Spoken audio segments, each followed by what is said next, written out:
A queen on her knees begging, stripped of power, and her people in disarray. But how could one fall so far?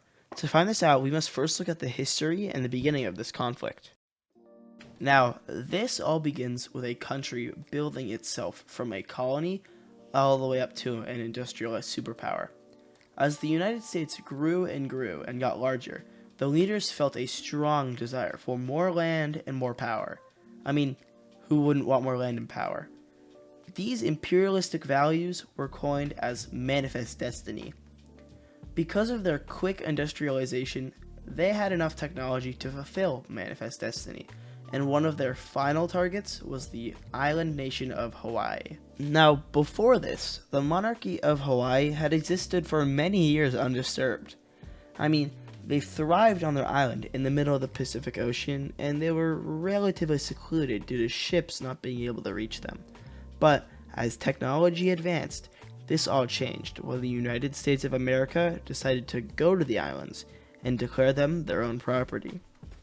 Queen Liliuokalani, a central figure in the resistance to American annexation during the late 19th century, was the last reigning monarch of the Kingdom of Hawaii. She represented the will of the Hawaiian people, who, majority largely opposed the overthrow of the monarchy and the annexation by the United States. As the United States was trying to take over, the Hawaiians resisted. Now, after the Bayonet Constitution was signed under the threat of violence, the monarchy was stripped of their power and it was given to wealthy American landowners. And because of this, they really didn't have much military might and were pretty incapable of fending off American invaders. They then turned to diplomacy in hopes to fend off the United States. To do this, Queen Liliuokalani and her fellow citizens successfully protested the annexation by petitioning Congress. Native Hawaiian groups organized a mass petition drive in hopes that if the US government realized that the majority of Native Hawaiian citizens opposed annexation, then the move to annex Hawaii would be stopped.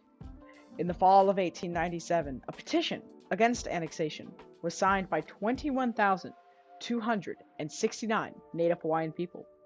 A Hawaiian delegation brought the petition to Washington, D.C. The delegates and Liliuokalani met with senators and read their petition to the Senate, and they were formally accepted. Pro-annexation forces in Congress later submitted a proposal to annex the Hawaiian Islands by joint resolution, which only required a majority vote in both houses. This controversial approach eliminated the two-thirds majority needed to ratify a treaty. As a result, the necessary support for annexation was back in place, and annexation was on track. The Hawaiian Islands were officially annexed by the United States, with Sanford Dole becoming the first governor of the territory of Hawaii. Sanford Dole was a prominent American lawyer, politician, and key figure in the history of Hawaii. Born in Honolulu to missionary parents, he played a central role in the overthrow of the Hawaiian kingdom. Dole was a massive advocate for the annexation of Hawaii by the United States. He worked closely with American business interests and political figures to transition the islands from a sovereign kingdom to a U.S. territory. Sanford's cousin, James Dole, moved to Hawaii with a vision of developing its agricultural potential and purchased a lot of land on the island of Oahu. There, he established the Hawaiian Pineapple Company, which focused on growing and canning pineapples, a relatively unknown fruit at that time.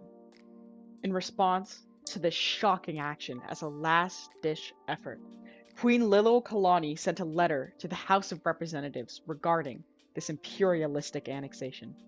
The letter, written on December 19, 1898, while she was in Washington, D.C., was not just a plea, but a protest and an act of resistance representing the voices of Hawaiians who were displeased with American control. The location of Washington was pivotal to her resistance because she wanted to bring the issue directly to the people of power, including the President, House of Representatives, and it was also a place to speak to the American people.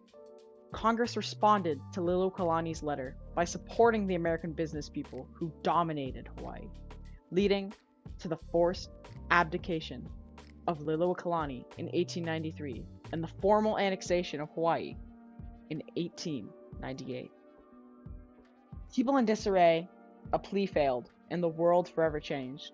Hawaii would go on to become a bastion of military power in the Pacific, becoming a pivotal player in World War II.